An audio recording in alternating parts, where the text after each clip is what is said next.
Pemirsa Satuan Reserse Narkoba Polres Metro Jakarta Barat berhasil mengamankan barang bukti narkotika jenis sabu dengan berat 27,5 kg, ekstasi sebanyak 18.000 butir, dan 26,7 kg narkotika jenis ganja.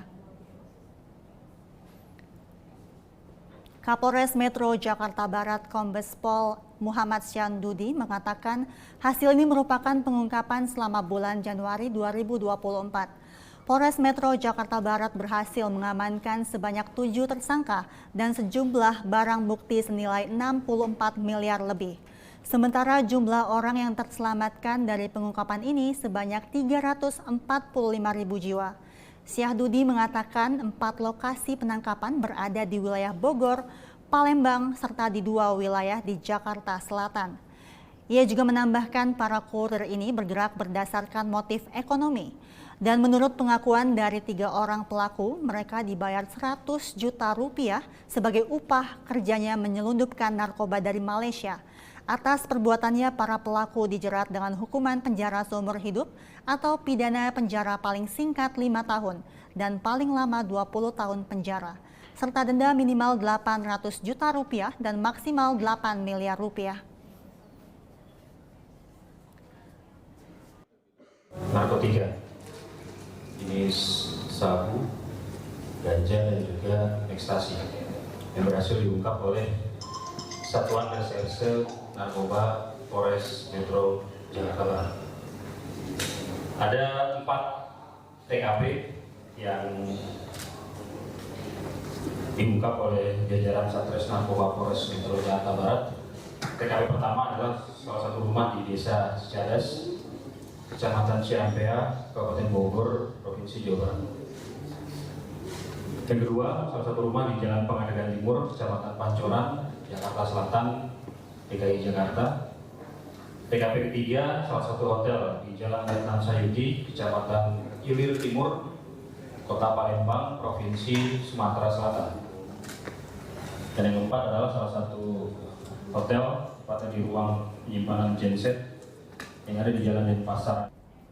Pemirsa, Polda Kepulauan Riau melaksanakan kegiatan bakti sosial dan bakti kesehatan Polri Presisi untuk negeri. Kegiatan ini sebagai bentuk komitmen Polda Kepri memberikan pelayanan maksimal kepada masyarakat.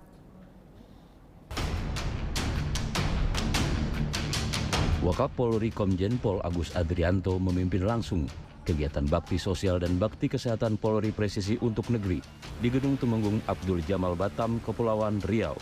Turut hadir dalam kegiatan tersebut diantaranya Kapolda Kepri Irjen Pol Yan Fitri Halimsyah, Wakapolda Kepri Brigjen Pol Asep Safrudin, serta Gubernur Kepri Haji Ansar Ahmad. Wakapolda Kepri Brigjen Pol Asep Safrudin menyampaikan peran kepolisian tidak hanya terbatas pada penegakan hukum, namun juga mencakup perlindungan, pengayoman, dan pelayanan kepada seluruh lapisan masyarakat. Kegiatan bakti sosial dan bakti kesehatan sendiri diikuti oleh 12.000 orang yang memberikan pelayanan kesehatan kepada 10.354 pasien. Pelayanan kesehatan mencakup berbagai layanan medis, medical check-up untuk siswa SMA yang berminat mengikuti seleksi penerimaan anggota Polri, donor darah, operasi katarak, operasi bibir sumbing, dan lain-lain.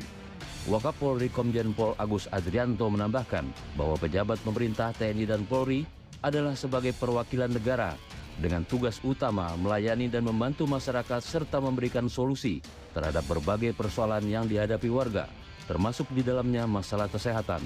Kegiatan bakti sosial dan bakti kesehatan juga dapat diimplementasikan sebagai strategi dari cooling system yang diharapkan dapat memberikan dampak positif dalam menyejukkan suasana dan mendorong partisipasi masyarakat yang lebih aktif dalam pemilu.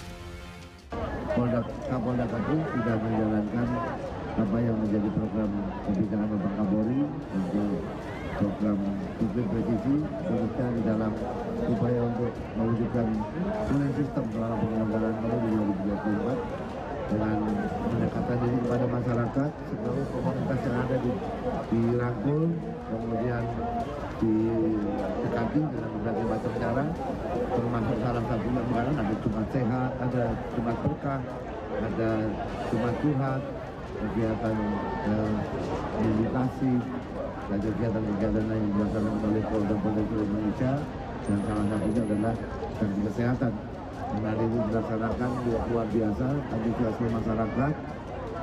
Mudah-mudahan penyelenggaraan yang dilaksanakan bersama-sama dengan seluruh forum komunikasi pimpinan daerah yang ada di sini, ada Pak Gubernur, melibatkan teman-teman dari TNI, dari Angkatan Darat maupun Angkatan Laut dan Udara, Polda Kepri telah menunjukkan bahwa bukan hanya komunikasi, tapi koordinasi, kolaborasi, sinergi dan soliditas dalam menyelesaikan permasalahan, salah satu adalah masalah kesehatan. Tapi kalau sudah soliditas dan sinergitas terjadi, mudah-mudahan bukan hanya menanggulangi masalah kesehatan, tapi juga seluruh masalah yang dihadapi masyarakat. Karena bagaimanapun juga tadi saya sampaikan di dalam sambutan, mereka adalah wakil negara di daerah yang tugasnya melayani masyarakat dan menjadi bagian dari solusi masalah masyarakat. Dari Humas Polda Kepulauan Riau melamporkan untuk Polri TV. Pemirsa, Kepala Kepolisian Republik Indonesia Jenderal Polisi Listio Sigit Prabowo menyampaikan komitmen Polri untuk mengawal pembangunan Ibu Kota Nusantara atau IKN. Dalam pernyataannya, Kapolri menegaskan bahwa TNI Polri berkomitmen memberikan kontribusi nyata dalam mengawal kebijakan dan agenda pembangunan IKN. Tujuannya agar proses pembangunan berjalan lancar serta tepat waktu sesuai dengan visi mewujudkan Indonesia Emas 2045. Kapolri bersama Panglima TNI turut mendampingi Presiden RI dalam peluncuran Nusantara Green Logistik Hub PT Pos Indonesia. Acara tersebut juga mencakup groundbreaking untuk Masjid Negara, gedung kantor otorita IKN, beranda Nusantara Memorial Park, Jambuluk Hotel dan Resort, gedung lembaga penjamin simpanan, pembangunan sentra unggul Nusantara Hub, Nusantara Warehouse Park, serta peninjauan studio siaran RRI dan training camp PSSI di kawasan IKN Kabupaten Penajam Pasir Utara, Provinsi Kalimantan Timur. Menurut Kapolri, langkah-langkah ini menunjukkan keseriusan dan keterlibatan Polri dalam mendukung proyek strategis pembangunan Ibu Kota Nusantara. Hal ini juga mencerminkan kolaborasi antara kepolisian dan pemerintah untuk mewujudkan visi Indonesia Emas 2045.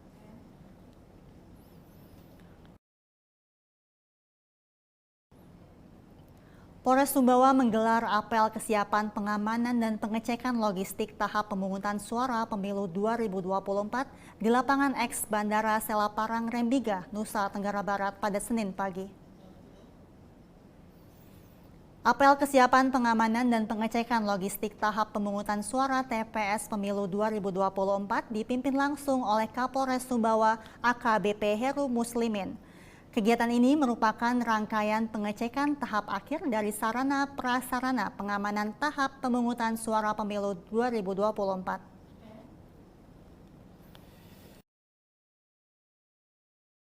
Pemilu tahun 2024 siap dimulai. Lanjut pasukan. Siap. KKB kembali berulah dengan membakar puskesmas di Kabupaten Puncak, Papua Tengah.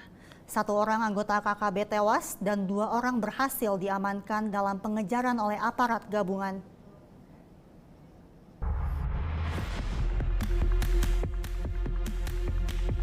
Kelompok kriminal bersenjata atau KKB di Ilaga, Papua melakukan aksi gangguan keamanan dengan membakar puskesmas Omukia, Kabupaten Puncak, Papua Tengah. Sempat terjadi kontak tembak antara KKB dengan aparat gabungan yang melakukan patroli di lokasi kejadian. 1 orang anggota KKB tewas dan 2 orang berhasil diamankan oleh aparat dalam kejadian ini. Korban tewas bernama Warinus Murib, seorang anggota KKB yang merupakan DPO Polres Ilaga. Sementara 2 orang yang ditangkap diduga anggota KKB kelompok Numbuk Telengken. Selain menangkap 3 pelaku, aparat berhasil mengamankan sejumlah barang bukti, 1 pucuk senjata api jenis Mauser, 2 pucuk senapan angin, 1 lembar bendera, 1 buah handphone atau telepon genggam, 1 magazine jenis SS1 dan 17 butir amunisi kaliber 5,56.